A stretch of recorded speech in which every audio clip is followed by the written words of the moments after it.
अर्थ, उच्चारण या व्याकरण के अनुसार एक जैसे लगने वाले दो शब्दों में अंतर। अपनी हिंदी सुधारें।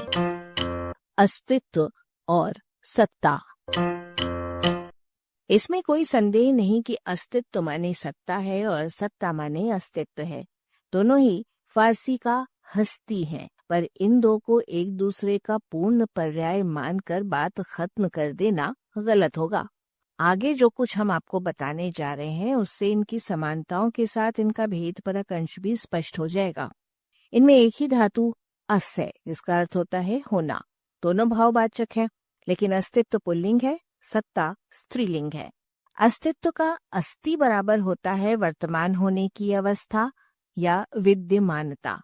अस्ति माने है और नास्ति माने नहीं है। ये दोनों एक दूसरे के ठीक उल्टे हैं। यहाँ अस्त और अस्तु पर भी नजर डाल लें। अस्त में फेंकना अर्थ के साथ अस धातु है, जैसे कि अस्त्र, अस्त व्यस्त, सूर्यास्त, अस्तधि, यानी कि जिसकी बुद्धि अस्त हो गई हो अर्थात मूर्ख। जबकि अस्तु की अस धातु का अर्थ सिर्फ होना है। अस्तु माने जो हो, चाहे जो हो, ऐसा ही सही, खैर हादी।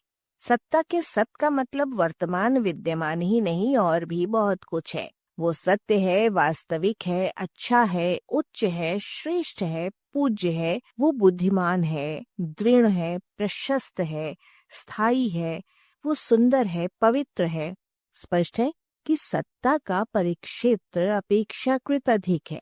अभाव के इस विपर्याय के अर्थों में अधिकार, शक्ति, सामर्थ्य आदि भी सम्मिलित है। जैसे प्रभु सत्ता और राजसत्ता में हमारे नेताओं का एकमात्र लक्ष्य सत्ता का सुख भोगना रहता है। सत्ता की बात सुनकर एक छोटी बच्ची ने सुझाया कि ताश में भी तो सत्ता होता है। आलेख भाषाविद डॉक्टर रमेश चंद्र मेहरोत्रा, वाचक स्वर संज्ञा टंडन। arparedio.com की प्रस्तुति।